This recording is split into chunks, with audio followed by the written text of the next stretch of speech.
Businessman Opinion. Mitra bisnis, inilah Businessman Opinion. Pemerintah Indonesia akan mengembangkan pembangkit listrik tenaga nuklir (PLTN). Dua wilayah akan menjadi lokasi pertama pengembangan PLTN, yaitu Sumatera dan Kalimantan, dan rencananya beroperasi secara komersil antara 2032 atau 2033. Seperti yang kita ketahui, pembangkit listrik nuklir ini pernah jadi wacana puluhan tahun lalu dan mendapat protes keras sehingga batal. Apa komentar Anda mitra bisnis mengenai rencana pemerintah mengembangkan pembangkit listrik tenaga nuklir ini?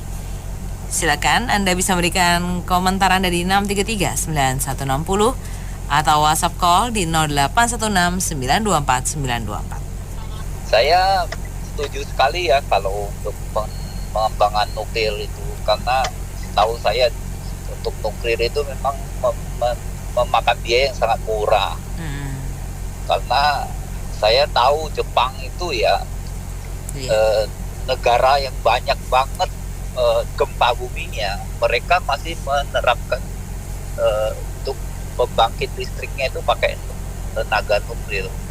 Jadi kita ini kan untuk beberapa daerah kita itu kan jarang sekali gempa bumi. Contohnya Kalimantan itu hampir tidak pernah mendengar itu sampai gempa bumi, sampai merubuhkan bangunan, sampai merusak jalan, membelah jalan, itu belum pernah. Makanya kalau pilihan Kalimantan itu memang pas banget karena gempa buminya itu sedikit sekali. Kalau di Jepang kita datang aja itu, kalau di building yang saya tidur itu biasanya goyang-goyang loh itu tiap malam itu. Nah, mereka saja tidak takut, dan sampai tsunami yang menelan 2011 itu kan, itu yang merusak daerah nuklir dia ada. Ya itu aja. Saya mau ngomentarin mengenai rencana pemerintah untuk pengembangan energi nuklir ya, untuk listrik ya, pembangkit listrik. Sebenarnya kalau menurut saya bagus ya, bagus. Bahkan kalau perlu pengembangan senjata nuklir juga bagus, saya pikir, karena perkembangan dunia juga mulai mengkhawatirkan. Jadi tidak hanya listrik saja, tapi mungkin juga alutsistanya juga perlu dikembangkan untuk nuklirnya. Cuman terkait dengan yang pembangkit tenaga listrik ini, saya kok khawatir karena proyek yang sudah itu, kalau misalkan umpama yang megang ini BUMN, yang mengerjakan BUMN, bukan ahli yang dari memang ahli luar negeri misalkan, saya kok sangat khawatir gitu. Karena apa? Mentalnya para SDM di Indonesia ini sudah benar-benar bobrok gitu. Apa-apa disunat. Nah, kalau misalkan untuk nuklir ini kan sangat berbahaya sekali, karena radioaktifnya sangat berisiko. Nah, sehingga ketika misalkan untuk strukturnya disunat untuk kebutuhan ini, bocor, jadi masalah besar itu. Kecuali yang mengerjakan totalitas mereka tenaga ahli dari misalkan Rusia atau Tiongkok, itu mungkin masih mungkin ya, itu pun tidak tertutup kemungkinan untuk human error. Cuman at least mereka sudah lebih baik daripada SDM kita dalam hal mentality itu saja yang saya khawatirkan. Gini komentar Ibu ya, bagus sih, dari pagi Ibu udah simak ya komentarnya. Kalau Ibu lebih ke sebenarnya yaitu setuju dan tidak setuju ya. Kalau Ibu yang lebih masuk ke pikiran Ibu itu tuh apakah mendesak gitu loh, keperluan untuk pembuatan PLTN ya, mendesak gitu loh, mendesak nggak kebutuhannya gitu loh. Kan kalau dilihat secara nyata ya, negara kita ini sebenarnya mengalami kemunduran gitu loh. Apalagi dalam soal mental dan akhlak ya, itu kalau menurut Ibu sih mundur.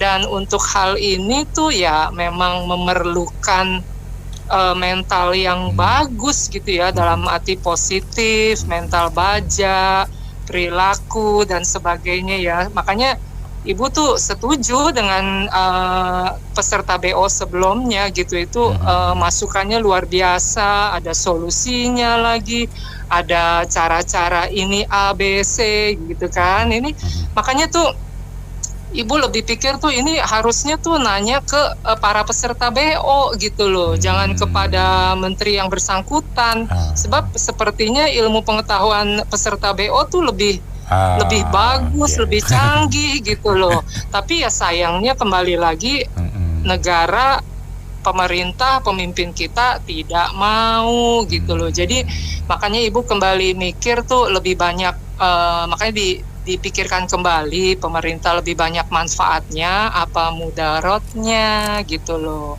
Sebab kan hal ini yaitu resikonya tinggi meskipun efisiensinya banyak ya.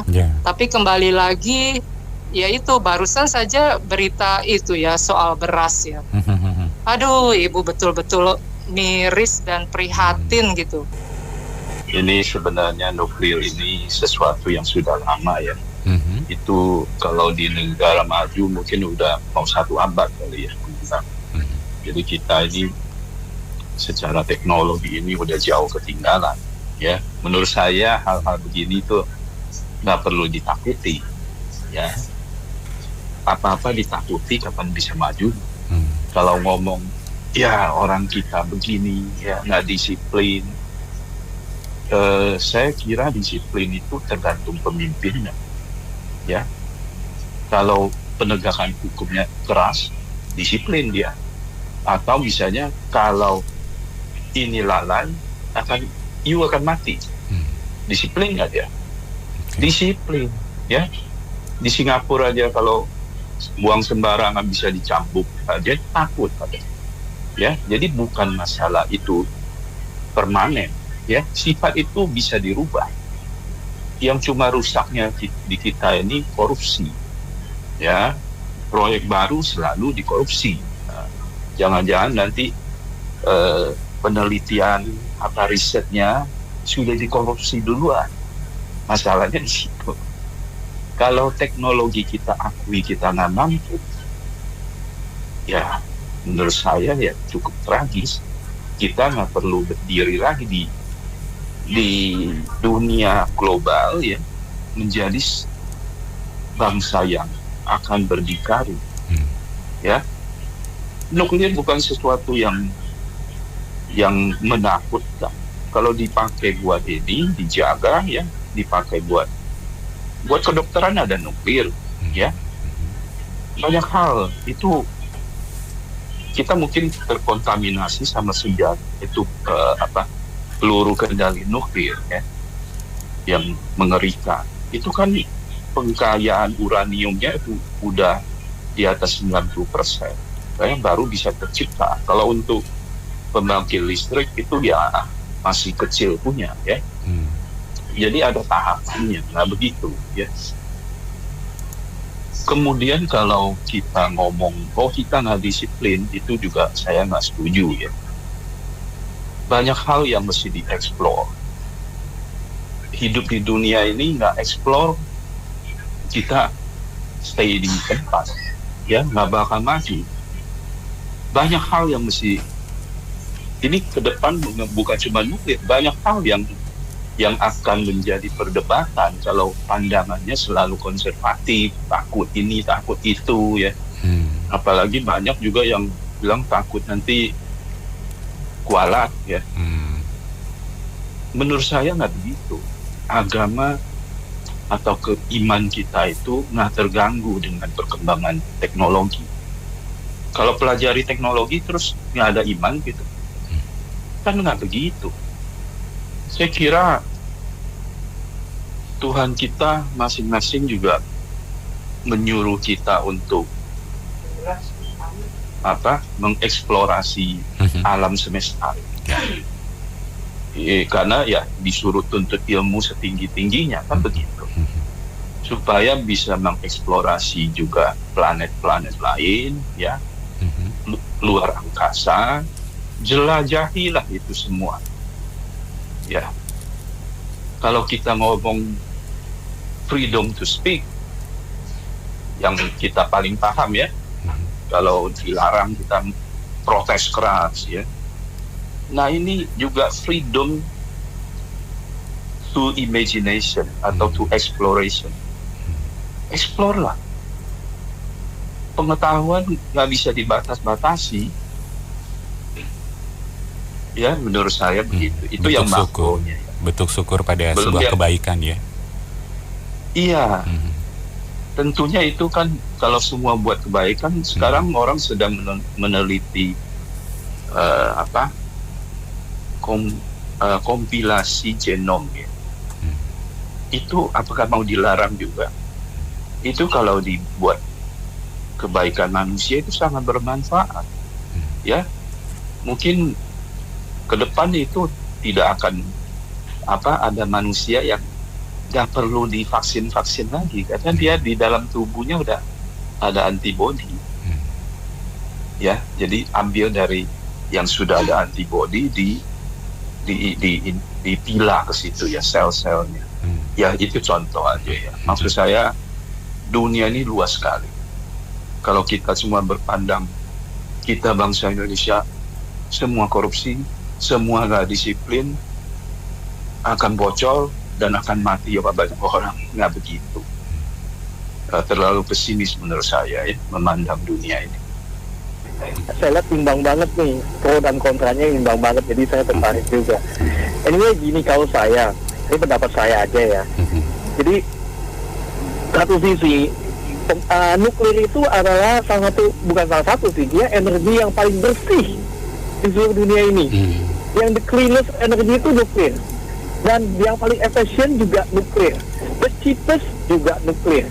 Jadi membangkit tenaga nuklir itu, Bapak Ibu jangan main-main. Kalau satu massive scale pembangkit listrik tenaga nuklir yang skala masif, itu bisa ganti mungkin sekitar 10 atau 20 pembangkit listrik batu bara atau coal atau something yang seperti itulah. Jadi no mistake, pembangkit listrik tenaga nuklir itu adalah yang paling efisien dan yang paling bersih seluruh dunia. That's why semua negara maju itu memang minimal mereka tuh mereka lebih favor ini pembangkit listrik tenaga nuklir. Itu pokoknya. Tapi kontranya itu memelihara ini pembangkit listrik tenaga nuklir ini bukan main-main Bapak Ibu. Ini lihat Jepang sekali bocor itu mesti nunggu puluhan tahun untuk membuang limbahnya, dan dia dengan dia punya teknologi mengolah itu recycle, dia punya limbah dengan segala kehati-hatian, dia butuh 10 tahun lebih untuk membuang ke laut. Itu aja masih diprotes orang-orang. Jadi yang mau saya bilang adalah apakah saya pro nuklir? Yes, saya mau banget pembangkit listrik nuklir ini karena again, is the cleanest dan the cheapest, most efficient. Tapi Bapak Ibu, apakah kita bangsa Indonesia, apakah kita capable? No. Apakah kita ready untuk saat ini? No. Sorry to say, itu kenyataan Bapak Ibu. Ahli nuklir kita, saya punya teman ada satu teman dia ahli nuklir, fusion and all that shit. Dia bilang kita Indonesia itu belum, masih jauh. Kita untuk ready punya pembangkit listrik tenaga nuklir itu masih jauh. Orang-orang pintar nuklir Indonesia, Bapak Ibu nggak ada di sini Bapak, adanya di luar negeri semua. Jadi yang ada di sini tuh yang second tier, yang third tier gitu dah. Jadi apakah kita sudah ready? No. Apakah kita capable? No. Jadi bukannya kita takut, cuma maksud saya gini, kalau kita tahu di depan itu sudah di dalam hutan itu ada bukan hutan lah, di padang pasir itu nggak ada air, adanya macan, ada singa situ, ya kita jangan mati konyol, jangan kita serbu dengan pakai bambu runcing gitu, pasti mati gitu. Jadi keberanian itu ada hitung-hitungannya, semua harus ada hitung-hitungannya, dan menurut saya saat ini kita nggak ready. Kalau saya misalkan saya warga negara Singapura, ditanyain mau nggak nuklir, mau pasti. Because saya percaya bahwa kita punya nation sudah ready untuk menghandle ini. Jadi kita jangan main-main sama nuklir ini gitu loh. Nuklir ini yes is very good. Ada dua sisi mata uang. Satu sisi dia sangat bagus sekali ya, saya setuju, bagus banget ini ini energi. Tapi di satu sisi lagi ini sangat berbahaya kalau misalnya kita nggak bisa mengolah. Dan apakah kita sekarang ini ready untuk mengolah? Enggak. Dan kalau dari sisi pemerintah, Bapak Ibu, udahlah nggak usah ngomong. Ini coba cek aja itu nilainya kemarin di berapa 2.000 triliun kan. Jadi Bapak Ibu udah tahu lah ini kenapa lagi digembar-gemborin. Ini tujuan utama kalau pemerintah yaitu 2.000 triliun itu. Nggak ada lah mau ngomongin soal manfaat rakyat, udahlah ngomong kosong lah itulah.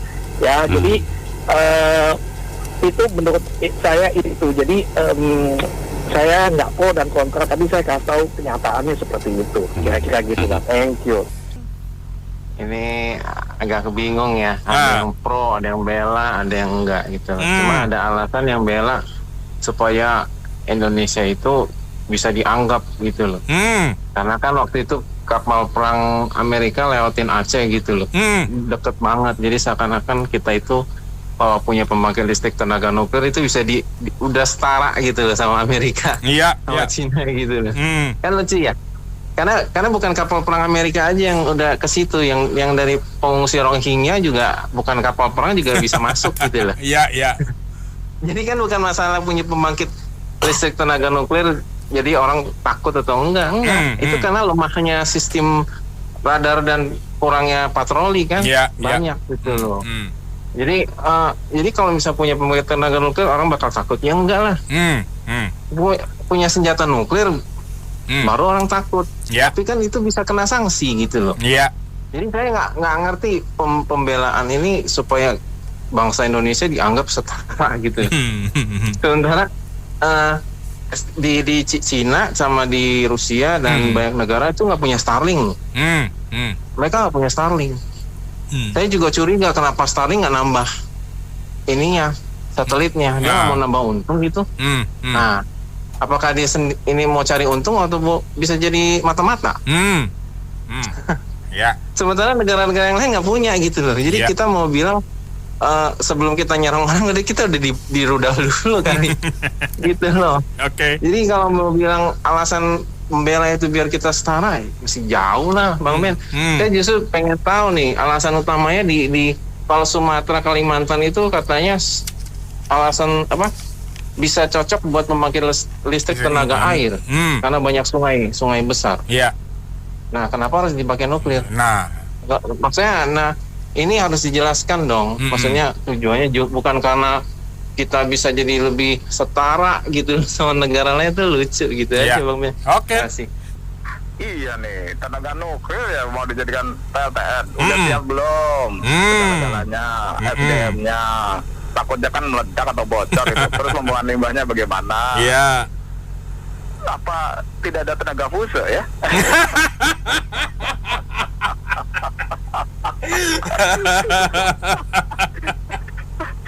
Jangan ujung-ujungnya tenaga fuse gitu.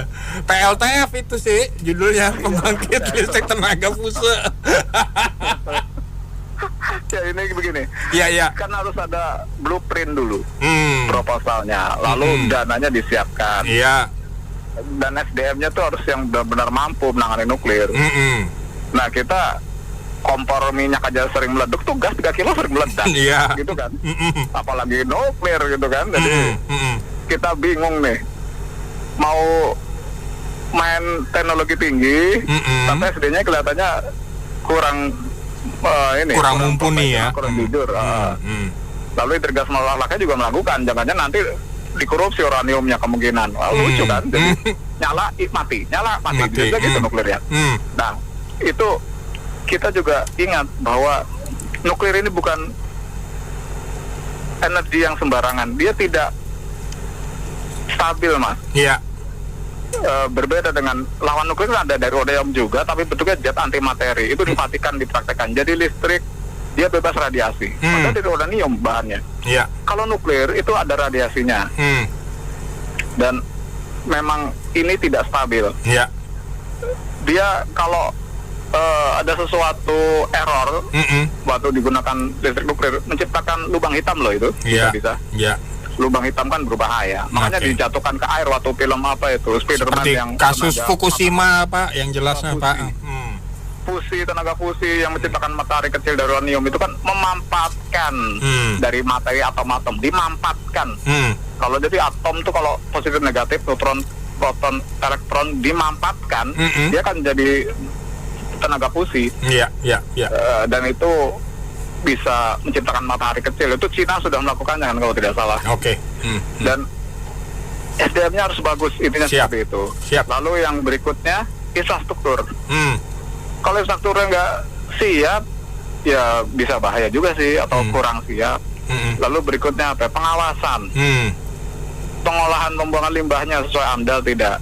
Kalau dibuang sembarangan kan bisa dipolusi limbah nuklir. Itu kan radioaktif bisa nyebar lewat udara, darat, dan air. Jadi ini berbahaya sekali. Dan kita memanfaatkan teknologi yang lain tuh, yang katanya panas bumi, geotermal, betul, air, mikrohidro dan sebagainya gitu ya. Tenaga surya. Kemungkinan ya. Terima kasih sama tuh Pak Gatot. Ini ide siapa? Ini Presiden Prabowo. Saya belum tahu nih. Idenya sudah lama ini Pak. Cuman kan ditentang terus sama sebagian warga. Bukan nggak bisa, Ben. Jepang gitu hebat kemarin kena gempa bumi, dia nggak sanggup nanganin kan. Betul. Apa Jepang lebih hebat disiplin? Bangsa kita tuh bangsa apa, Ben? Bukan saya jelekin deh. Bangsa kita tuh bangsa religius, bangsa dukun. Mana bisa? Lu kok ada apa lu pakai dukun pawang hujan, nggak bisa, Ben. Udah aja ada deh bangsa kita dah.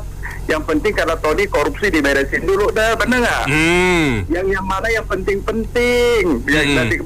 Yang ini dibikin nuklir mas, bawa di Kalimantan, lu mau lawan sama ini orang hutan ya bapak ini. Iya nggak? Ya bangsanya ada aja Ben. Pro kontra seru bro. Intinya gini, kalau yang pro kontra, yang pro kasih alasan, kontra kasih alasan supaya kita keren, anggota BO, benar. Nggak usah saling ini itu, kita sebutin aja pro dan kontranya, ya nggak. Kalau gua sih ngeliatnya gini ya bro ya. Di kita semuanya mahal bro. Listrik mahal, bensin mahal, tol mahal. Sekolah bagus mahal, kesehatan mahal, sembako mahal, ya nggak? Negara sih negara besar, tapi lucunya kalau banding sama Malaysia semuanya kalah kita. Apa yang terjadi? Inefisiensi, ya nggak bro? Nah, yang murah itu cuman hukuman buat koruptor bro, ya nggak? Di negara kita, ya nggak? Soalnya hukuman buat maling ayam lebih tinggi daripada koruptor. Benar. Diskon, ya nggak? Jadi yang lain mahal, yang murah tuh hukuman buat koruptor di kita, betul nggak? Jadi bisa jadi kebanggaan lah, ya nggak? Role model buat dunia internasional, ya nggak? Bahwa negara kita itu yang murah itu korupsi hukumannya dan kemiskinan, ya nggak? Role model dah tuh, Nah problemnya kalau kita rangkum semua baik pro ataupun kontra, kan ujung-ujungnya di SDM. Ya nggak? Dunia pendidikan nggak beres, ya nggak? Boro-boro katanya tadi nuklir, stunting aja kalang kabut lu beresin, betul nggak?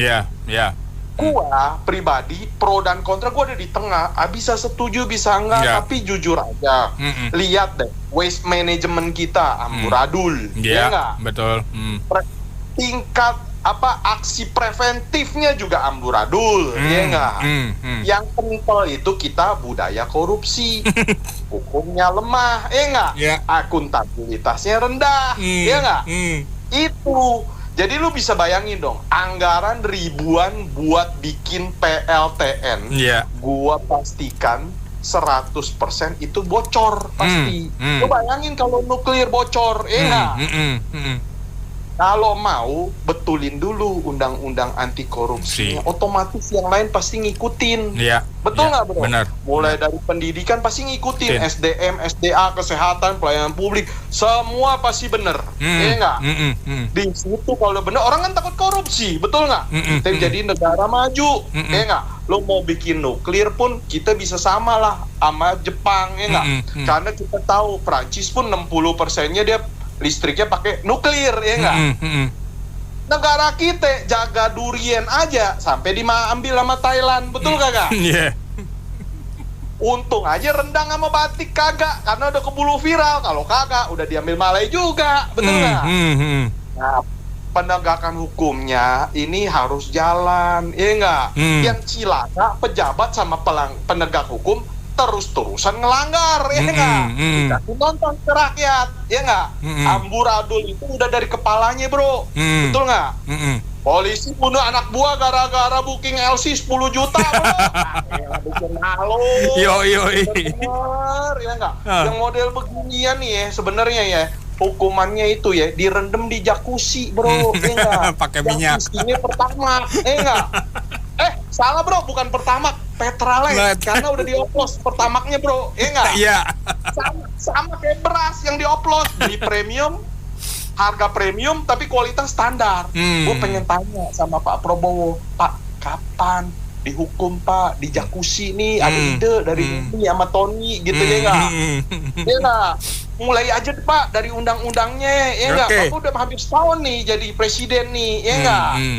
Kalau gue kontra melulu sama Bapak, lama-lama gue nggak bisa jadi komisaris, Pak. Gue mau pro Bapak, ya nggak? Cuman susah, ya nggak, negara ini, ya nggak, bro? Mau nuklir mau kagak, ya nggak? Yang penting SDM-nya dibetulin, korupsinya diberesin. Jadi biayanya murah, jangan semuanya mahal, karena nggak beres ngurus ini negara. Makasih, bro. Oke. Selamat sore, Bang Tony. Buat Anda yang lain silakan, kita masih buka line telepon kita di 6339160 atau WA call di 0816924924. Ya, silakan ya. Langsung saja Anda masuk sekarang juga. Ada Pak Sitorus. Selamat sore, Pak Sitorus. Selamat sore. Ya, silakan. Jadi, Pak Sitorus. Saya mau menanggapi ini. Mengenai mau buat pembangkit listrik tenaga nuklir. Saya meragukan kompeten tidaknya orang Indonesia untuk hal itu. Kita tahu bahwa kompetensi itu terdiri atas 3 hal. Yang pertama, knowledge, ilmu pengetahuannya. Yang kedua, skill, keterampilannya. Untuk pertama dan kedua ini saya nggak ragu orang Indonesia. Cuman yang ketiga, behavior atau attitude. Nah, yang ketiga ini yang saya ragu. Sama seperti Bro Tony tadi, ya. Jangan nanti Pertalite jadi pertama, beras biasa jadi beras premium. Nah, sama tadi. Knowledge-nya sih oke orang Indonesia, ya, skillnya sih oke, tapi anggarannya dikorup nanti, ya kan, ya akhirnya bocor lah nanti PLTN-nya kan. Nah, jadi menurut saya benar Pak Tony tadi, benahi dulu lah, ya hukumnya kan? Gitu ya. Iya, benahi dulu itu, baru mengikut yang lainnya. Itu aja pendapat saya. Terima kasih. Astaga. Gua pikir apa judulnya? Kok yang sensitif sedikit lah, masa pembangkit listrik tenaga nuklir itu mah bukan sensitif lah. Gua rasa. Terus pertama gua mau nanya ya, lokasinya di mana? Kalau nggak Sumatera, Kalimantan. Wah, syukurlah, saya tinggalnya di Sulawesi aman, Papua aman, saya aman. Kedua, saya meminta keadilan Om BR. Mengapa sih main opinionnya kalau sore itu sampai setengah jam? Yang lain-lain, Om apa, Bu apa itu kok cuma 15 menit, giliran gue mau masuk udah ganti. Itu berarti nggak adil toh. Oh gitu ya. Diskriminasi ya. Bukan diskriminasi, itu namanya mau bikin saya kena nuklir juga. Nah, yang ketiga Om Ber, gue itu jujur ngomongnya setiap pagi kok bangun. Semoga ada di medsos peluang usaha atau lowongan pekerjaan, dibuka lowongan pekerjaan untuk 100 orang tanpa mengenal pendidikan segala macam, silakan daftar, langsung masuk kerja bulan depan. Gue ingin begitu. Terus kedua, gue juga nyesal Om Ber, jadi pengusaha jamu suke gue. Kenapa? Mestinya gue kemarin itu mendukung loh yang menang itu ya. bisa rangkap gitu loh. Yang wamen jadi komisaris, ini jadi petinggi. Iya. Om BR ya, kalau lu lagi siaran ya, terus lu rangkap jabatan, ya, bagian seleksi lagu, terus bagian seleksi iklan. Kurasa lu puyeng kan Om BR ya. Lu ngomong sama gua aja, lu terima teleponnya. Kalau lu yang terima telepon, kurasa lu juga nggak bisa ngomong kan. Iya, ngatur lalu lintasnya, tangkong masuk ini, bu ini. Jadi saya cuma mau hak keadilan aja. Itu PLTN itu kalau memang mau dijadi bangun, harus tentukan lokasi dulu ya. Biar pada ngungsi gitu loh. Terima kasih. Rame nih masalah ini ya. Rame Pak, masalah nuklir Pak, apalagi kalau ngebomnya tengah malam. Waduh. Oke, silakan Pak Hendra. Sebetulnya kita setuju dengan adanya pembangkit nuklir. Namun kembali lagi bahwa SDM-nya, terus mentalnya, attitude-nya itu harus dan mungkin pendidikannya juga harus disesuaikan gitu. Iya. Jangan sampai kita bikin PLTN bla bla bla tapi SDM-nya tidak sanggup dengan hal itu. Iya. Ya, apalagi ini tenaga nuklir yang dimana tuh ini bukan sembarangan main-mainan atau gimana. Ya, ada aturan mainnya bagaimana, ada itunya SOP bagaimana, misalnya gitu ya. Jadi itu tidak sembarangan juga. Nah, itu yang harus ditingkatkan. Terus sama mungkin hukumnya bagaimana, terusnya bagaimana, terus ini masalah korupsi juga ya. Nah, itu harus jelas juga sehingga masyarakat juga paham loh. Oh ya, kalau kondisinya bagus dan aturannya jelas, why not? Kenapa tidak dengan PLN? Iya. Itu maksudnya gitu loh. Oke. Nah, nggak setujunya gini bro, karena ini tenaga nuklir udah, ini mah tema ini mah, berita ini mah udah puluhan tahun lalu. Betul. Udah nggak perlu sekarang lah. Karena toh ini memang mendatangkan energi yang lebih bersih. Tetapi untuk membuatnya juga biaya tinggi. Operasionalnya juga biaya tinggi. Juga tingkat keamanan, semuanya risikonya cukup besar. Walaupun energi yang dihasilkan lebih bersih. Betul. Dan ujungnya hasil perhitungan energinya memang lebih murah. Tetapi kelemahannya banyak bro. Jadi saya pikir nggak cocok lah dengan zaman modern ini.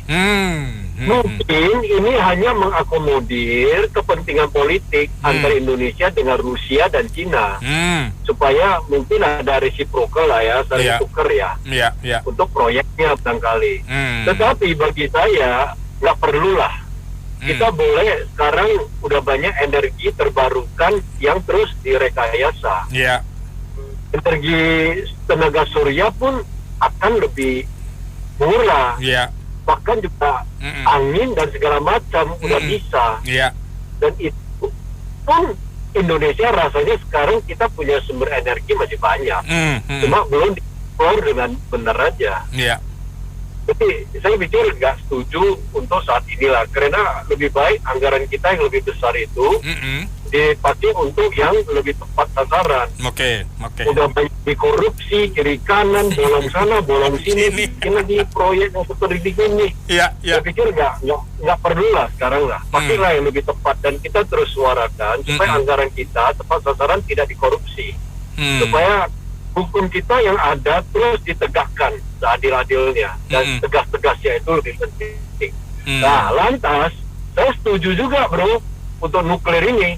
Saya setuju, inilah pembangkit nuklir ini yang kecil-kecilan aja bro. Iya. Nah, kan itu tujuannya berapa bro?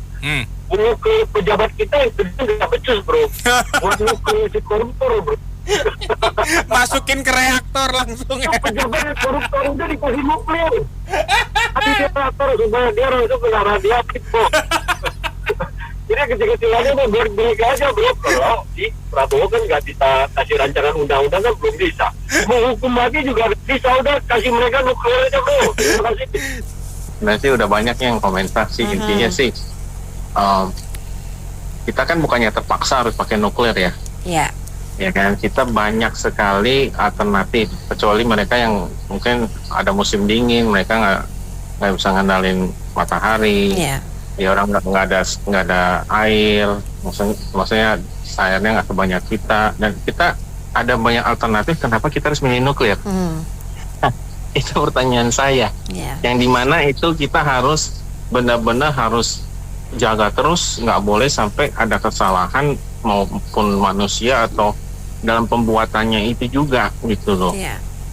Jadi resikonya itu jauh lebih besar dan lebih lama dan biayanya lebih mahal. Kenapa kita harus mengambil jalan itu? Atau kita maksudnya mau menguasai teknologi nuklir atau gimana? Saya nggak ngerti. Jadi kalau misalnya emang cuma buat listrik, ya kan kita nggak terpaksa harus pakai nuklir. Pakailah yang lain gitu loh. Kayak Google aja, Google dia pakai matahari, pakai angin juga, ya dia nggak mau pakai dia nggak mau pakai nuklir gitu loh, karena mungkin maintenance-nya itu nggak segampang itu dan izinnya nggak segampang itu. Kenapa kita ada yang lebih gampang, kita nggak mau pakai itu? Kalau ngomong listrik nuklir ya Indonesia biasa aja. Jelek pemimpin pemilu aja masih belum jelas aturannya, diganti lagi nggak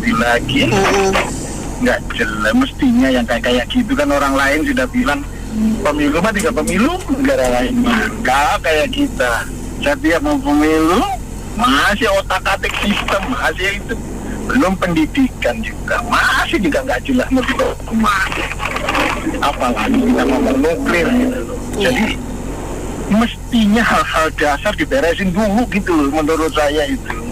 Toh tadi juga di pagi saya lihat ya memang kita bukan darurat listrik, bahkan mungkin over supply mungkin bisa jadi saat ini ya.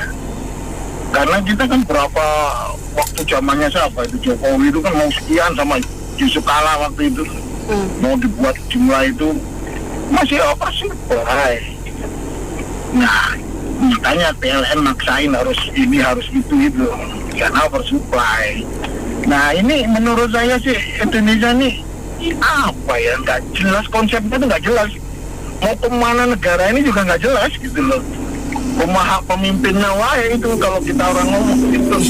Kepingin ya ini, besok kepingin lagi ini ya ini, nggak ada blueprint yang jelas. Kapan kita mulai katakanlah kalau memang itu nuklir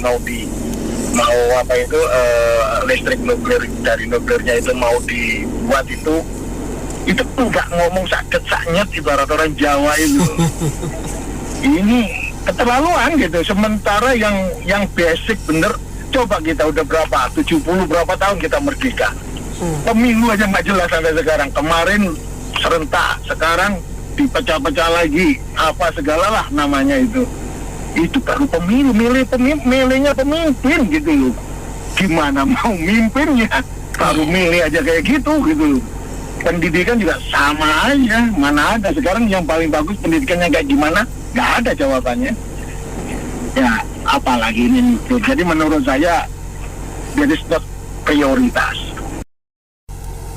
Pembangkit listrik tenaga nuklir itu yang untuk membangkit listrik itu termasuk yang tidak polusi ya, energi bersih. Jadi artinya untuk berapa puluh tahun ke depan tuh relevan, bukan energi yang bikin polusi seperti batu bara, ya kan seperti itu, atau diesel ya, pembangkit listrik tenaga diesel itu polusi. Kalau nuklir termasuk energi bersih, itu satu ya. Jadi artinya untuk tren ke depan oke. Kedua, jangan terlalu paranoid sama nuklir, teknologi nuklir ya. Pertama, Indonesia dari zaman Orde Lama sudah memang akrab sama nuklir. Hanya pada waktu Orde Lama ke Orde Baru kelihatannya dibonsai oleh Amerika dan sebagainya dengan rezim Orde Baru. Buktinya apa? Buktinya adalah zaman Bung Karno mau bikin nuklir, kita udah lihat sekarang 3 pembangkit nuklir yang memang skala kecil ya. Saat ini lokasinya di tengah kota. Pertama di Serpong, itu PLTN loh, nggak main-main ya. Kita lihat Serpong kan Tangerang Selatan, itu berapa juta tuh penduduk situ dan berapa proyek besar kan. Kalau ada kebocoran apa nggak takut? Kalau orang tadi ngomong takut ya. Iya. Itu harus ingat lagi, teknologi sekarang untuk nuklir pembangkit listrik itu jauh-jauh lebih aman. Itu yang ada di Serpong itu tahun berapa itu? 70 kah? Atau 60 kah? Tengah kota sekarang. Kedua, ada di Bandung, sebenarnya ITB. Nuklir tengah kota. Kenapa nggak pada ngungsi kalau takut? Itu teknologi tua ya, lama. Bahaya itu. Yang ketiga, tengah kota lagi, di Jogja. Itu pembangkit nuklir itu nggak main-main. Kalau bocor, kalau ada kebocoran radiasi tengah kota loh, nggak main-main, jutaan orang itu ya. Jadi maksudnya jangan terlalu paranoid, betul kan? Kedua, yang ketiga, menurut saya Indonesia adalah negara besar dan berdaulat dan harusnya disegani karena kita secara penduduk, secara letak geografi itu negara besar kita. Tapi selama militernya tidak kuat, dilecehkan oleh negara besar. Kita lihatlah yang namanya negara memiliki senjata nuklir nih ya kalau ini ya, itu cuma 11 kalau nggak salah. Dan itu sejenis negara yang lebih kecil dari Indonesia yaitu Korea Utara aja Amerika takut karena punya nuklir. Tapi begitu nggak punya nuklir, ya cenderung diremehkan karena dunia itu tidak ada yang namanya fair, keadilan. Kalau kita kuat disebenin, kalau kita lemah ditindas dengan segala macam alasannya. Hamka apa itu makanya harus hati-hati. Efeknya apa? Kalau kita makin familiar dengan tenaga nuklir, otomatis untuk menjajal dengan senjata nuklir atau sesuatu yang berbau teknologi yang ada efek deterren atau menggetarkannya itu senjata nuklir, kita akan dianggap sama negara lain nggak bisa enak-enaknya. Kayak kemarin contohnya kapal induk Amerika melewatin teritori Indonesia, apa permisi? Enggak kan? Siapa yang berani menghentikan? Ada yang berani kan? Coba kalau kekuatan Indonesia punya nuklir atau sekuat negara yang punya nuklir, India misalkan, pasti mikir negara-negara besar tadi, karena kita punya nuklir nantinya. Nah, jadi sekarang familiar dulu dengan pembangkit listrik tenaga nuklir, tapi teknologi nuklirnya bisa dimanfaatkan untuk kepentingan lain. Uraniumnya, bahkan kita punya radioaktif yang ramah lingkungan tuh namanya apa saya lupa, itu ada, kita melimpah, nggak perlu uranium itu ya. Lalu sekarang kita anti pembangkit listrik tenaga nuklir, kan rencananya mau di Kalimantan. Sekarang misalkan aja nih, tiba-tiba Malaysia bikin pembangkit listrik tenaga nuklir di Sarawak, sebelahnya Kalimantan Barat. Emang kita bisa protes? Enggak dong, suka-suka mereka, negara mereka kok. Ya kan? Jadi maksudnya jangan terlalu anti dan paranoid menurut saya. Kalau paranoid, pindahin aja tuh yang ada di Serpong, di Bandung.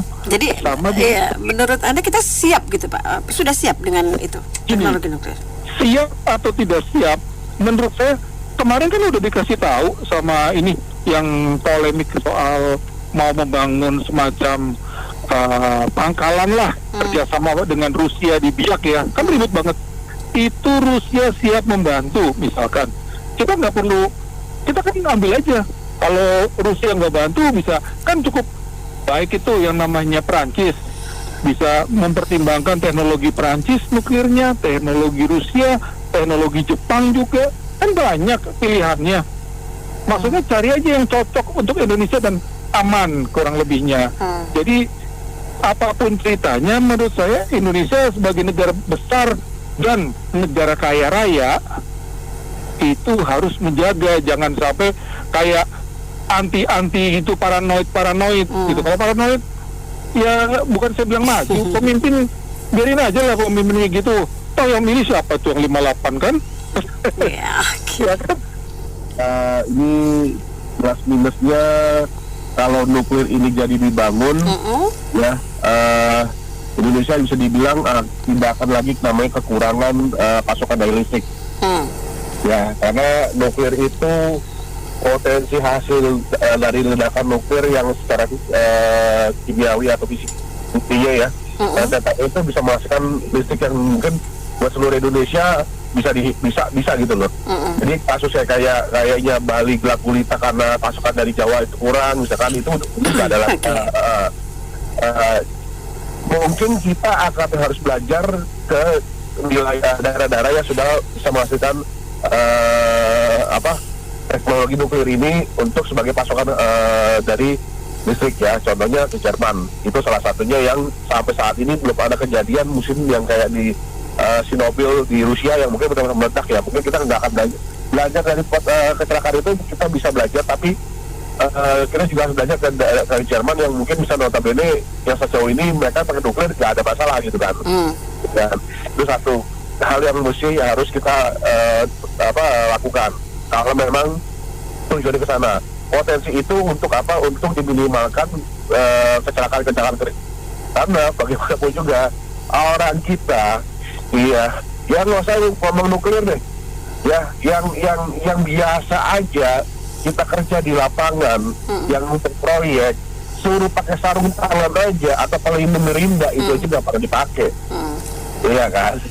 Ya. Kedua, suruh pakai kacamata, kalau mau gelas pakai kacamata boro-boro, nekat aja ya. Iya, padahal sudah diingetin, gitu loh, ada keselamatan kerjanya, gitu loh. Kita antisipasi supaya mereka tuh tidak terjadi cacat, yang terus menerus segala macam di lapangan, tapi mereka nyantai aja, udah biasa pak. Iya, bukan itu masalahnya, long termnya akan jadinya apa gitu. Itu yang tanda petik orang-orang kita tuh masih nggak sepele. Itu yang harus mindsetnya dirubah. Jadi mungkin pembekalannya ya, kalau kita jadi benar jadi ini, mungkin pembelajaran ke sana adalah mentalnya dan mindsetnya yang harus dirubah. Jadi tidak hanya transfer transfer knowledge ya, transfer teknologi, tapi juga transfer attitude-nya orang kita yang mau bekerja di sana gitu loh. Karena kalau mereka sekali lagi bilang biasanya berkecimpung di teknologi nuklir, sekali kecil kesalahan itu fatal akibatnya. Ya, jadi ya wajar aja warga yang mungkin lokasi sekitar nuklir itu akan teriak gitu ya. Ya, khawatir juga dengan dampak lingkungannya kan ya Pak Petrus ya. Betul, karena itu lebih dari bisa 100 tahun lebih itu. Kalau kita diledakkan, efeknya itu bisa menghilangkan radioaktifnya. Ya makanya orang-orang kita ya mungkin yang kita aja masih ragu dengan orang-orang kita ya gitu loh. Mungkin ya yang bertugas di situ akan seperti itu gitu loh kan. Karena kita udah tahu orang-orang kita kalau kerja tuh ya udah biasa pak, gitu loh. Karena kita mau kasih mereka tuh proteksi gitu loh. Aduh, kedua karena udah kita kalau mau bilang pada perancah gitu kan, striker gitu, kita ajarin mereka supaya safety-nya ada. Nyantai aja, pasang tali pengaman nggak dipasang. Kadang-kadang itulah saya bilang, jadi apa ya? Kita aja kan orang-orang menkon orang lari yang kita bilang yang menkon luar lah, orang Indonesia tuh dibilang hebat katanya. Nyawanya kayak kucing 99 nyawa ya. Lucu gitu loh, karena jadi itulah yang sebenarnya PR terbesar dari pemerintahan ini. Kalau memang itu mau dijadikan, banyak hal PR yang harus diselesaikan gitu. Dan hal mendasar lagi ya Pak Petrus ya. Itu orang kita yang yang masih mau gimana sih, apalagi itu jatuhnya masih ke Badan Teknologi Nuklir Indonesia kan. Orang-orang kita aja gitu, gimana sih di situ juga kayaknya ada pada mayem aja yang di Badan Teknologi Nuklir kita kan, nggak ada saut-sautannya, nggak ada apa-apanya gitu loh, ya kan. Ini tolong kalau saya terus terang setuju, tapi agak miris nih dengernya gitu loh. Kemampuan kita belum sampai ke sana. Kenapa nggak coba cari arah lain yang mungkin dengan potensi? Kita kan punya pantai terbesar, ya kan, punya bentangan matahari yang cukup luas gitu kan di sini kan, di daerah Katulistiwa. Manfaatkan tenaga solarnya, manfaatkan tenaga anginnya, kayak model di Belanda. Kan kita sudah juga pada sore yang dilebarin, gitu kan. Jual lah, maksudnya pada sore itu supaya orang-orang di luar itu bisa beli gitu loh. Ya kan, sekaligus juga tidak dimonopoli oleh namanya PLN. Jual pada saudara yang bisa dibeli orang rakyat gitu loh, bukan hanya orang kaya, tapi middle income atau low income pun juga bisa beli, atau mungkin bahasanya kita matahari begitu banyaknya gitu loh. Kenapa sih kita kayaknya panas surya itu kayaknya susah banget gitu loh. Kenapa mesti dijual mahal sih gitu loh. Kayaknya monopoli PLN atau gimana gitu, takut nggak laku PLN, padahal udah rugi melulu gitu bahasanya gitu kan. Dibantu dengan panas surya atau angin atau segala macam, kenapa sih gitu loh. Itu sih pertanyaan sih gitu lah ya. Oke. Indonesia itu menurut saya kan timnya itu kan juga hebat-hebat. Tinggal belajar lagi, maksudnya studi perbandingan yang China seperti apa, Jepang yang sudah puluhan tahun itu seperti apa, Rusia seperti apa, sama Korea Selatan itu seperti apa. 4 negara itu pergi belajar perbandingan, dan rata-rata negara ini itu adalah yang negara yang kena 4 musim. Jadi sebagian ada 6 bulannya itu mereka musimnya itu ada musim salju, musim dingin sekali. Oleh karena itu tidak panas terus menerus. Indonesia kan 12 bulan itu rata-rata panas.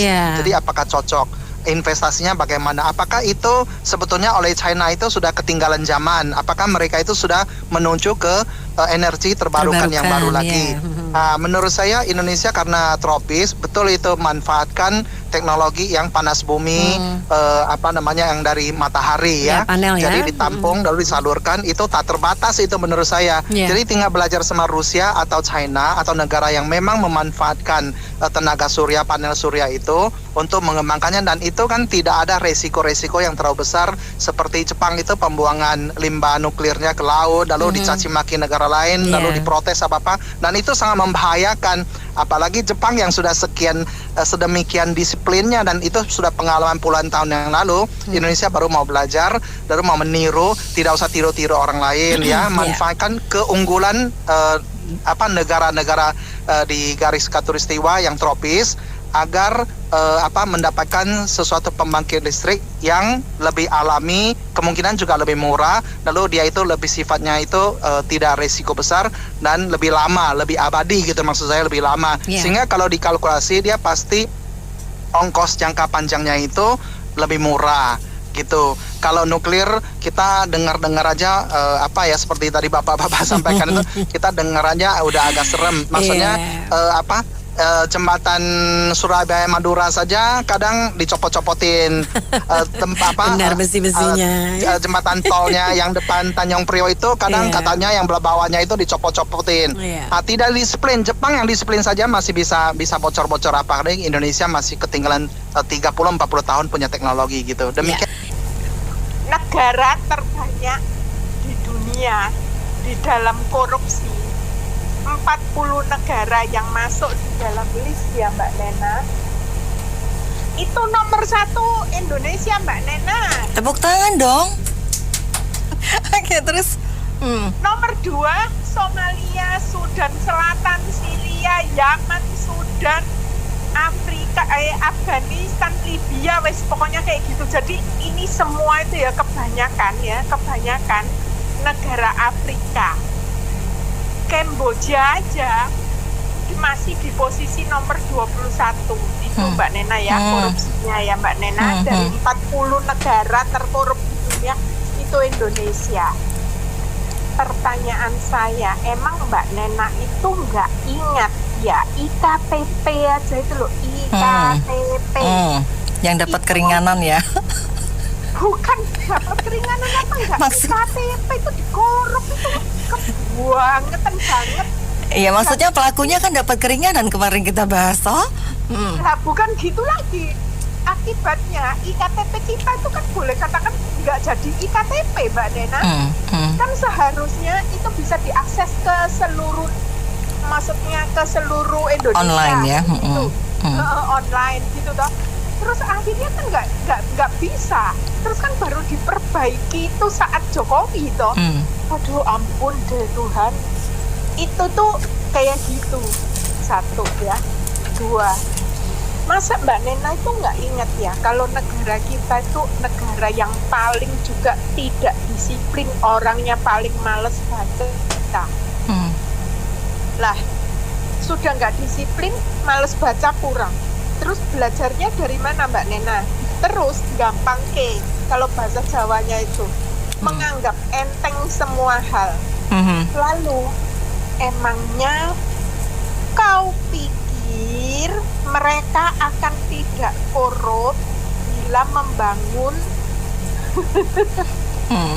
PLTN tenaga nuklir? Soalnya takut gitu. Kata mereka bodoh amat. Yang kalau nanti mati kan gue gak tahu. Kan gue udah gak ada. Tapi anehnya Indonesia juga menjadi negara paling sejahtera di dunia loh. Iya sejahtera karena otaknya gak dipakai. Paling bahagia hidupnya. Oke, lanjut. Kemarin kan saya protes tentang itu ya. Ngapain sih itu siapa Erlangga Hartarto itu kok bondong-bondong ke apa itu namanya ke Amerika gitu nego lagi apa? Tahu nggak diminta apa? Tembaga sama nikel. Jadi yang terakhir kali lagi diminta tembaga sama nikel. Lalu Erlangga langsung terbang ke Brussel nyusul presiden untuk tanda tangan itu. Tanda tangan apa itu namanya? CEPA, ya. Karena kan itu bebas ya Mbak Nena. Nah, pertanyaanku ngapain sih wong CEPA itu udah ada ya. CEPA aja kita larinya ke CEPA itu kalau nggak salah 17 negara ya. Eropa itu kan 17 negara yang ampun deh, gua ampun beneran. Lah, terus diminta gitu, terus kalau Donald Trump nanti dicitingin oleh Indonesia, apa nggak ngamuk-ngamuk Mbak Nena? Itu satu ya. Dua, sebenarnya Indonesia itu ada ya pakar-pakarnya itu ada ya Mbak Nena. Contoh, kita itu tahun kemarin, tahun 2024 loh Mbak Nena, itu memenangkan tender di UK malahan. Panas bumi ya, di dalam bumi itu apa panas bumi? Iya, geothermal ya. Ada toh ya, itu. Dan awalnya Indonesia ikut tender itu nggak dianggap Mbak Nena. Katanya gini, pakar-pakarnya yang ada di UK, aduh, sudah Asia Pasifik gua muntah deh, korupnya setengah mati. Kenapa? Karena orang ini, yang pakarnya ini perempuan lagi ya, itu sudah pernah tinggal di sebelah kita itu ke Malaysia.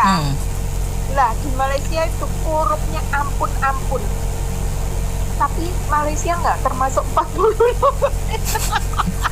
Padahal udah ampun nggak masuk ya. Berarti Indonesia ampiun ya. Oke. Lah ya itu. Terus habis itu karena nggak ada pilihan, dia tuh iseng-iseng ngeliat gitu loh. Dan visit ke Indonesia dan akhirnya kita tuh dapat gitu loh. Jadi sebenarnya ya Mbak Nena, kalau ada orang bule yang ngomong bahwa profesi politik itu adalah profesi yang paling enak. Karena apa? Karena mereka nipu, nyolong, membodohi, semuanya itu nggak apa-apa dan tetap dihormati. Bener toh Mbak Nena? Apa nggak tetap dihormati toh Mbak Nena? Di Indonesia kan tetap berkuasa toh partai politik. Lah, nggak usah susah-susah lah Mbak Nena. Ini aja loh yang lagi rame sampai berapa bulan itu berturut-turut, gua sampai muak ngelihatnya. Settingan daripada terdakwa, maksudnya yang buronan ke sekjennya. Terima kasih ya Mbak Puan, terima kasih Bu Sekjen, terima kasih Bu Ketum, terima kasih. Saya tak akan melupakan pertolonganmu sepanjang masa. Aduh, ampun deh. Ngerti tahu Pak? Tahu. Nah sekarang saya mau nanya Mbak Nena, kalau kita nggak usah ngomong kita lah, 5 tahun lagi aja saya nggak setuju. Kenapa? Karena korupsi belum tentu bisa diberantas 90%. Saya tidak minta 100%, oke? 90%, omong kosong di dunia ini nggak ada yang sempurna. Tapi 90% aja kayaknya susah. Kenapa? Sudah jaksa agung diterol. Terus jaksa agung juga nerol anak buahnya. Siapa yang nggak mau memproses, ada yang nggak mau loh Mbak Nena, nggak mau memproses korupsi. Saya tahu siapa, saya tahu, teruskan aja, katanya gitu. Lah, 1, 2, Prabowo juga diterol. Terus tahu lagi siapa yang namanya KDM, itu anak buahnya diculik sampai trauma.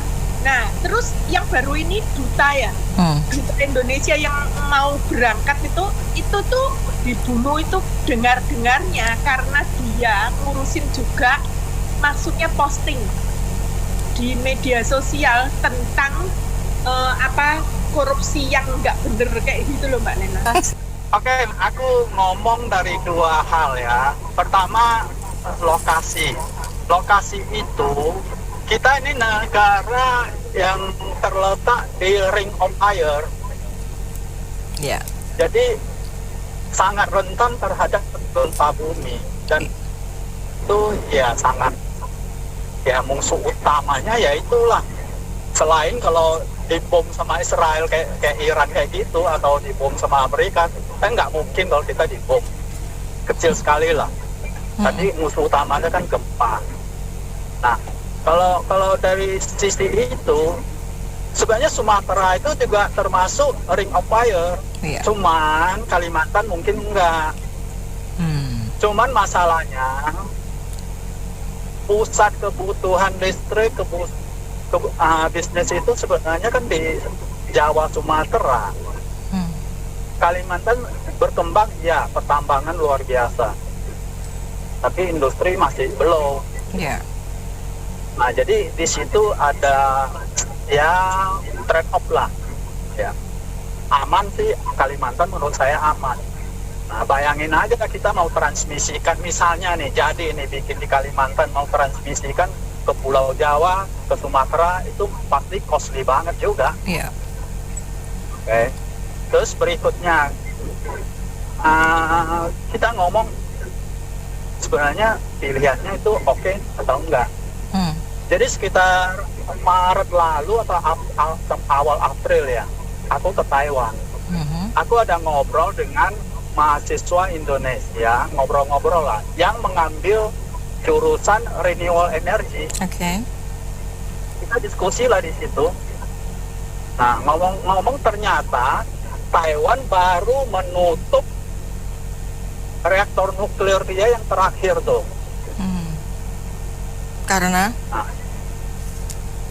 Karena ya itu concern dengan soal lingkungan, dan mereka sudah bisa menghasilkan sumber energi yang lain. Nah, itu udah sampai tahapan kayak gitu. Tapi di sisi lain, kita lihat juga Tiongkok itu belum lama baru menginaugurat fasilitas nuklir yang daerah sekitar Fujian, provinsi sana.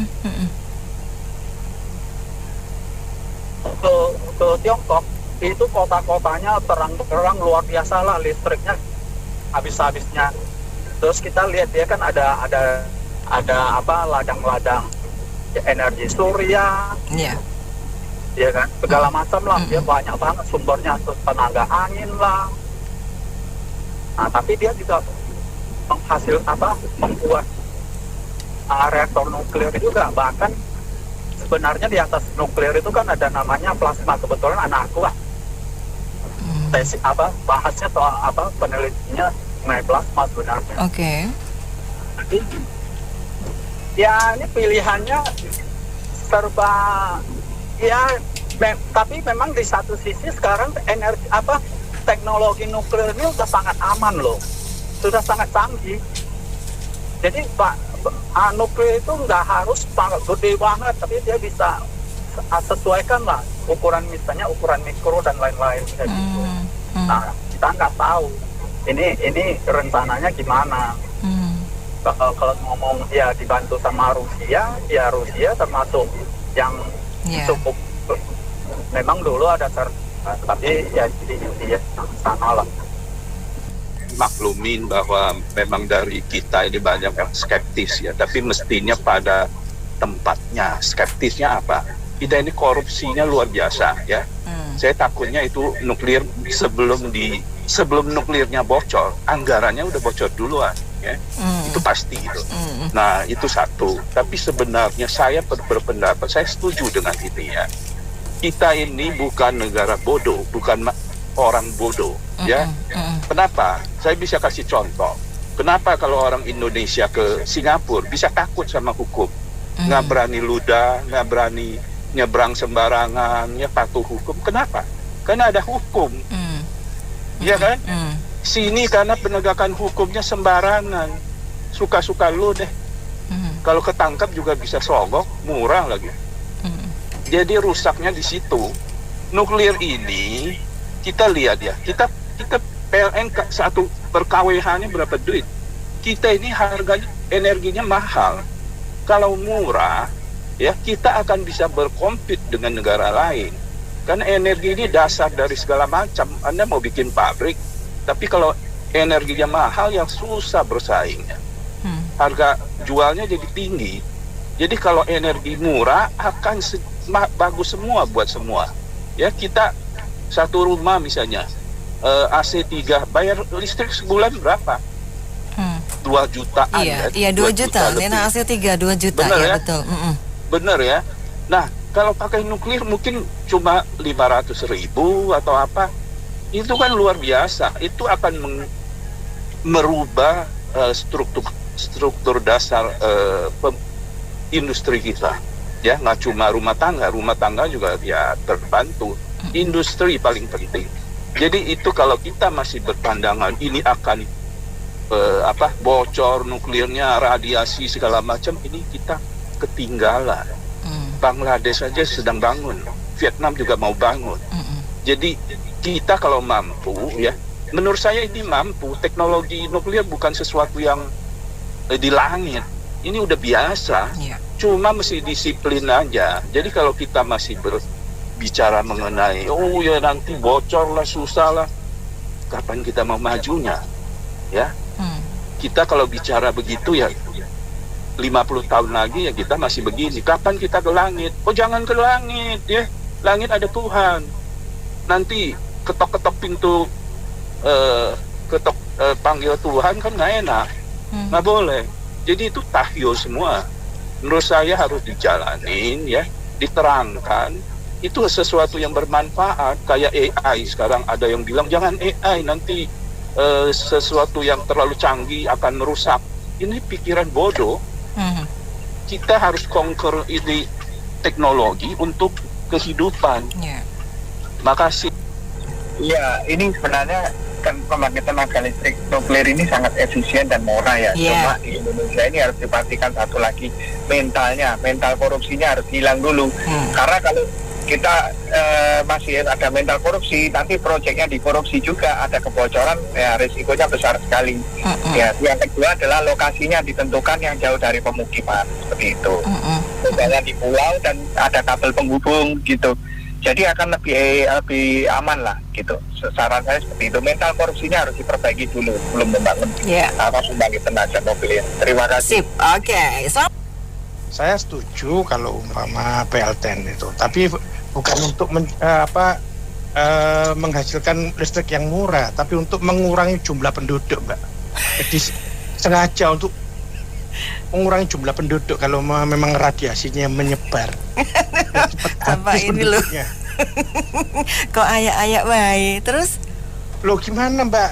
Semuanya nggak ada yang murah kok. Dulu menciptakan gas LPG supaya katanya untuk menggantikan energi minyak tanah.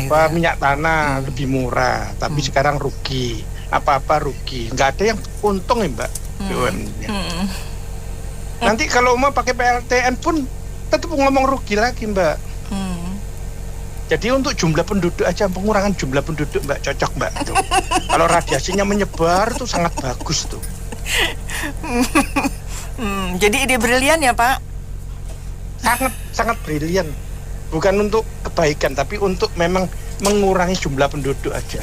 Kalau secara langsung kan mati kan kelihatan, Pak. Kalau mau pakai PLTN kan nggak salah, bocor. Ya Nek, saya setuju aja itu nuklir, malah bagus lah. Cuman kok milihnya di Sumatera ya, pertimbangannya. Iya, Sumatera dan Kalimantan. Ya, kalau Kalimantan setuju ya kan, gempanya nggak banyak. Takutnya kalau terjadi gempa terus bocor tuh kayak di Jepang kan repot ya. Yeah. Sumatera ya milihnya, saya nggak tahu pertimbangannya apa. Tapi yang berikutnya, yang saya juga setuju, kalau kita punya kekuatan nuklir itu diperhitungkan. Jadi selama ini kan, halo? Ya, lanjut Pak. Lanjut terus Pak. Nah, kalau negaranya ada nuklirnya itu seperti Korea itu, Korea Utara itu kan tetap diperhitungkan tuh. Walaupun kecil, punya nuklir, nggak banyak orang yang berani. Nah ini kita kan berkembang tuh, nggak hanya tenaga aja, lama-lama juga nanti bisa buat senjata juga. Kalau punya senjata itu termasuk kekuatan yang bagus lah untuk nego-nego. Saya kira setuju aja. Nah, kalau saya sih sebenarnya berpikirnya gini, sebenarnya kita membutuhkan sumber energi listrik ya. Yang murah itu iya, sebenarnya iya. Tapi kita juga kan kaya sebenarnya, kaya dengan sumber-sumber yang cukup murah ya, matahari boleh, kemudian batu bara kita sebenarnya masih banyak, cuman katanya kotor ya. Oke lah, mau ganti yang hijau. Tenaga nuklir ya, sebenarnya ya kalau saya sih boleh-boleh aja, cuman memang harus sangat waspada ya. Karena apa? Kita tahu bahwa pertama, negara kita ini tidak menghargai, belum betul-betul menghargai nyawa manusia, sering teledor. Kemudian tentu saja ya yang kualitasnya grade A jadi grade B ya bisa jadi menjadi masalah juga. Apalagi negara kita kan daerah gempa ya, sangat riskan. Cuman ya memang kita kalau mau melangkah ke lebih maju lagi kan, kalau mau bikin senjata, kalau saya mikirnya begini loh, kalau angan-angannya Pak Prabowo kan untuk dipandang sebagai negara hebat itu kan mestinya negara yang punya nuklir ya. Nah kalau nggak punya nuklir nggak ditakutin gitu aja. Ya mulai dari listrik nuklir dulu, baru senjata nuklir. Kalau saya mikirnya gitu. Tapi ya apapun itu menurut saya, kalau memang mau mengambil listrik tenaga nuklir ya memang harus sangat waspada. Memang ini murah, benar saya akui ini murah. Dari perhitungan ahli ya ini murah, cuman ya bayarnya nanti kalau ada kebocoran ya itu yang tadi bilang Bapak, ada yang Bapak bilang ya mengurangi nyawa manusia di Indonesia aja, itu aja. Iya, itu maksud saya bukan gini loh, bukannya itu nggak bagus. Cuman kita di Indonesia ini masalah limbah dari pertambangan aja itu belum diberesin gitu. Banyak kan tambang yang yang nggak dikembalikan ke semula, hutan juga gitu loh. Itu berarti kita udah lihat dari manajemennya itu udah nggak benar. Kita mau mempercayakan listrik murah, gara-gara listrik murah saya juga nggak yakin gitu loh, apakah ntar kita bakal dikasih murah atau enggak dengan resiko yang seperti itu. Ya jangan berharap istilah kita kita punya nuklir itu seakan-akan keren, bisa sejajar sama negara. Bukan itu. Kita nggak percaya pengelolaannya itu bisa benar gitu. Jepang aja, negara yang kayak gitu aja dia bisa. Kita juga banyak gempa, ada tsunami, kita banyak gunung berapi di sini gitu. Jadi ya jangan anggap itu hal remeh. Masalahnya kalau misalnya itu bocor, itu nggak ada yang bisa balikin lagi. Nggak ada yang bisa balikin lagi. Itu bisa sampai ratusan tahun gitu loh. Jadi tolong gitu loh, kalau misalnya mau setuju dipikir dulu. Saya nggak percaya kita itu orang-orang Indonesia ini pemerintahnya bisa nanganin ini hal-hal yang lebih kecil aja nggak bisa gitu. Gitu aja Manena. Efisiensi dan lebih maju lah sedikit nanti gitu, karena kita mendapatkan tenaga atau energi yang lebih murah. Cuman kan masalah maintenance-nya itu sangat sulit sekali. Itu kemampuan Indonesia itu sudah bisa nggak untuk itu gitu. Ketertibannya, kedisiplinannya sudah bisa nggak untuk itu gitu ya. Tapi saya berpikir begini, Bu. Di Indonesia tuh aneh. PLN itu kan ada tenaga surya juga ada kan, tenaga surya. Ya, tenaga surya mandiri itulah sebenarnya lebih dikembangkan tuh malah bagus. Atap-atapnya rumahnya itu adalah bisa jadi menghasilkan listrik kan begitu kan. Itu yang dikembangkan. Tapi kan tidak boleh, malahan hanya diberikan, ada undang-undangnya memberikan hanya 15% dari tenaga listrik KWH listrik yang terpasang, hanya boleh itu kan aneh. Artinya kita tuh harus membeli listrik negara kan begitu kan, tidak boleh masang sendiri, hanya boleh 15%. Halo? Iya, lanjut Pak, lanjut. Nah itu kan, ya kan sebuah anomali lah kayak begitu tuh. Kenapa harus begitu? Apakah dia karena tenaga terikat kontrak dengan yang yang punya dia energi tersebut harus diambil kan begitu kan. Nah kalau misalnya kayak begitu ya sudahlah, dibebaskan aja mereka, boleh kok pakai tenaga surya. Sekarang kan panel tenaga surya itu kayak begitu tuh untuk perumahan itu kan nggak terlalu mahal, tapi kan itu kan dibatasi. Nah itu masalahnya. Sekarang kita tiba-tiba mau ini kan nuklir untuk dalih misalnya efisiensi, itu apaan kayak begitu tuh. Karena kita tuh menurut saya tuh kedisiplinan orang Indonesia tuh sangat rendah gitu. Beda dengan di luar. Gitu aja sih. Saya tidak setuju dan saya setuju. Jadi gini, tidak setujunya kenapa? Walaupun energi nuklir ini termasuk energi yang menghasilkan energi dengan efek rumah kaca itu yang rendah, atau yang kita katakan kalau batu bara ini kan menciptakan polusi udara ya.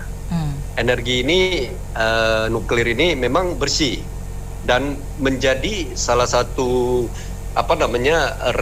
rekayasa kebutuhan energi global. Tetapi jangan lupa,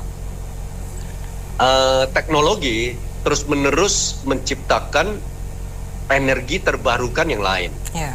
Salah satu yang menurut saya yang sangat baik adalah energi surya. Tenaga surya itu yang paling ideal buat kita Indonesia. Walaupun dikatakan energi nuklir itu bahwa sudah sudah ditelaah dan segala macam baik, tetapi barang ini mempunyai tingkat risiko yang sangat tinggi, segala macam limbahnya dan cara pengelolaannya. Dan jangan salah, kalau dikatakan energi ini biaya rendah juga tidak, apalagi pembangunannya. Jadi saya tidak setujunya, tidak perlu Indonesia berpikir ke arah sana. Banyak sekali kebutuhan lain yang masih harus diprioritaskan. Ketahanan pangan, membuka lahan seluas-luasnya untuk produk-produk yang membantu dan menjaga Indonesia pada saat global terjadi suatu peristiwa apapun yang menghambat atau mengganggu pensuplaian kebutuhan utama kita. Itu lebih penting, ketahanan pangan. Itu sangat penting, biaya-biaya besar itu harus dijaga. Kayak kita lihat sekarang ya, perang Rusia-Ukraina menciptakan biaya atau kos yang tinggi atas transportasi. Sehingga ada industri atau kebutuhan kita terhadap gandum walaupun tidak banyak terganggu. Demikian juga potensi-potensi lain yang mungkin aja terjadi. Jadi efektivitas daripada penggunaan dana kita menurut saya harus tepat sasaran saat ini. Jadi saat ini bukan waktunya untuk berbicara itu. Lantas kedua, tadi saya katakan setuju. Jadi setuju apa? Kita setuju bikin nuklir yang kecil-kecilan aja, Sis. Apa tuh? Nuklir kecil-kecilan? Nuklir yang kecil-kecilan itu maksudnya nuklir ini tujuannya untuk menuklir pejabat yang kurang ajar, koruptor, dan segala macam. Jangan dulu lah, karena kita tuh nggak punya tenaga ahli nuklir. Tenaga ahli nuklir itu kan susah. Karena apa? Kalau terjadi kebocoran segala macam ya seperti kayak di Rusia, Chernobyl, seperti di Jepang, itu berbahaya sekali. Agenda utama kita sekarang ini adalah memberantas korupsi. Korupsi dibikin jerah, itu aja.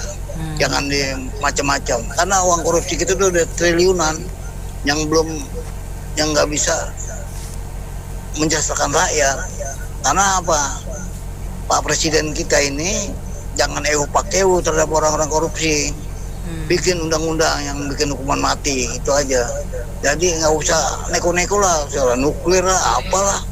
Itu kan berbahaya bagi kita. Kita nggak punya tenaga ahlinya. Ahli kita gimana kalau terjadi bocor?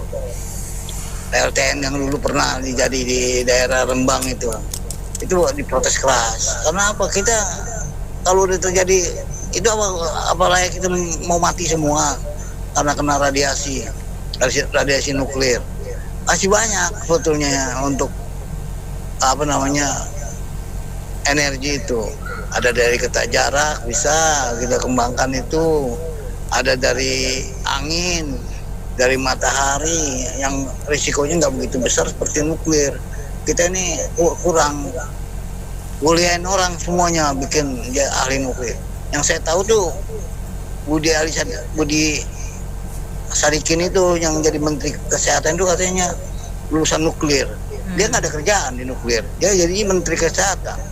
Jadi itu harus dipikirkan dulu, jangan sok-sokan gitu loh. Terima kasih. Menurut saya tadi seakan-akan kita kalau punya nuklir itu kita jadi negara yang kayak ditakuti gitu. Saya lucu aja gitu. Kalau kita itu nggak ada angkatan udara yang bagus. Kalau sekarang kita diserang rudal hypersonic atau yang lintas benua itu, kita itu nggak bisa ngapa-ngapain. Tembus di orang itu udah mainannya di lapisan atmosfer berapa gitu loh. Kita punya nuklir buat apa? Udah dihancurin dulu kayak Iran dihancurin dulu gitu loh. Kita jangan mikir wah kita jadi orang takut nih. Iya, itunya udaranya gimana? Belum yang di bawah laut segala. Aduh, itu masih jauh lah kalau kita mau ngomong kita mau disegani gitu. Jadi seakan kita punya pembangkit punya nuklir gitu. Menurut saya masih jauh, masih banyak yang harus kalau mau dalam pertahanan ya masih banyak yang harus ditingkatkan sebelum bilang saya punya senjata nuklir. Kamu jangan berani sama saya. Itu masih jauh. Itu aja, makasih. Oke, terima kasih kembali Pak Teddy atas opininya. Baik mitra bisnis, demikian sesi Businessman Opini untuk kali ini. Terima kasih semua mitra bisnis yang sudah bergabung. Saya Anita Wijaya.